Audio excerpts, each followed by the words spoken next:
Olá, galerinha vestibulanda, sou a professora Flávia Leder. Estou aqui para comentar a questão de número 10 do terceiro simulado aberto do Sistema SEV de ensino. Vamos lá.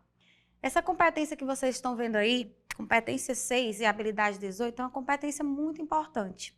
Ela é constituída por 3 habilidades. A habilidade 18, que se volta aí para a organização dos diferentes gêneros e tipos textuais, recursos que contribuem para a coesão do texto, assim como a coerência.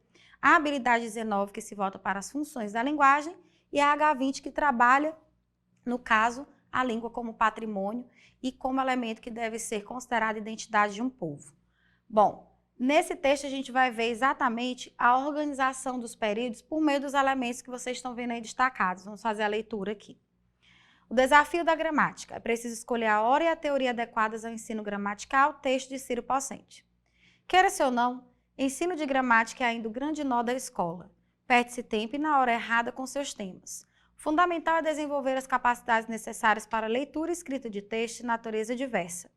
Muita gente pensa que os alunos não aprenderiam certas estruturas sem aulas explícitas, não aprenderiam a dizer minha mãe me ama sem aulas sobre pronomes oblíquos. Ora, basta ouvir crianças ou pessoas que nunca foram à escola ou gente que não estudou gramática, Platão, Camões, até porque não existiam, para dar-se conta do tamanho da bobagem. Novas regras ou estruturas se aprendem pela exposição e nas aulas podem ser objeto de comentário do professor durante leituras e revisões dos textos escritos. Para considerar uma questão bem tradicional, se um aluno escreve que assistiu o jogo, pode ser ensinado a dizer assistir ao jogo sem fanatismo. Insisto sempre na prioridade desse tipo de ensino de gramática, levando em conta que gramática tem ao menos 2 sentidos. O conjunto de regras da língua que o falante domina, a gramática internalizada, como ensinou Chomsky, e um compêndio que apresenta categorias, nome, verbo, preposição e descreve fatos da língua, e corrige no caso das gramáticas escolares. Se a escola decide ensinar este conjunto de categorias, deve escolher a hora de fazer isso, em todas as séries do 2º grau, e a teoria a seguir. Em geral, a escola não lê gramáticas de verdade. Vale-se de lições simplificadas dos manuais didáticos ou apostila, o que em geral é pior. Assim, o aluno não tem acesso a questões teóricas relevantes, sendo mais ou menos levado a repetir definições discutíveis e a fazer análise suspeita. Aí, ao final da leitura do texto, você deve ter percebido uma análise crítica sobre a forma como a gramática é abordada, especialmente no ambiente escolar. Fala-se sobre o ensino de gramática. Deve ter observado também algumas partes sublinhadas nesse texto, em que nós temos elementos conectores, tá? Principalmente pronomes e preposições, que fazem 2 tipos diferentes de coesão. Os pronomes especialmente trabalham a chamada coesão referencial remissiva, recuperando informações já mencionadas, ou então antecipando informações que estão à frente no texto. As preposições fazem a coesão sequencial a unir palavras e dar sequência ao texto. Vamos ver o que a questão quer. Os textos se valem constantemente de recursos linguísticos que lhes permitem estruturação. Observando a construção do fragmento, o elemento desse recupera a informação anterior. Pode ser ensinado a dizer assistir ao jogo sem fanatismo. O pronome desse é um pronome demonstrativo que, dentro do texto, recupera a informação já mencionada. Esse é o seu uso mais comum. Se ele fez isso no texto, a resposta está correta. Vamos lá.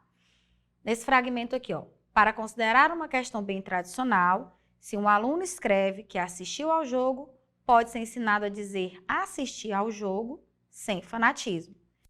Insisto sempre na prioridade desse tipo de ensino, ou seja, o ensino sem fanatismo.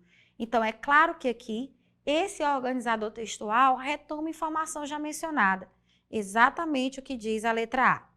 O problema da letra B é dizer que o ou refere-se a o aluno não tem acesso a questões teóricas relevantes. Vamos ver, ó, o ou está bem aqui, nessa parte. Em geral, a escola não lê gramáticas de verdade. Vale-se de lições simplificadas dos manuais didáticos ou apostila, o que em geral é pior. Ou seja, esse ou retoma essa informação anterior, ó, que a escola vale-se de lições simplificadas dos manuais. Portanto, é um conectivo remissivo. A informação que é retomada aqui é outra, ó, perceba. Então, está errada a letra B. C. Que remete a gramática internalizada, como ensinou Chomsky. O que é um pronome relativo que introduz as orações subordinadas adjetivas retomando um termo citado na oração anterior.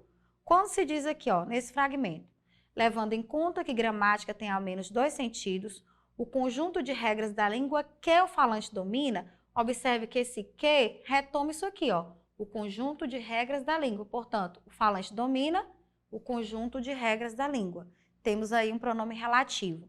Aqui a letra C diz que ele remete aí à gramática internalizada. Alternativa, portanto, falsa. Letra D. C introduz a noção de complementação do período seguinte. Normalmente, quando as preposições são empregadas no contexto, elas trabalham uma noção de sentido. O sem, em geral, traz a ideia de ausência. Então, vamos lá. Não aprenderiam a dizer minha mãe me ama sem aulas sobre pronomes oblíquos. Ou seja, você vê aí claramente a noção de concessão, de ausência. Portanto, a letra D também está errada, porque traz uma informação inverídica sobre o sem, tá? Ele não introduz a noção de complementação. Quem faz isso são conectores de valor aditivo, conjunções como e, nem, mas também, como também, ademais, etc. Isso antecipa a informação e a teoria a seguir. Bom, isso também é um pronome demonstrativo anafórico, porque recupera informação já mencionada. Vamos ver se ele realmente... Ó, aliás, não precisa ir nem no texto. Quando ele diz que antecipa a informação, eis aí o distrator. Isso recupera a informação, não antecipa. Portanto, a resposta correta para a questão está aí na letra A.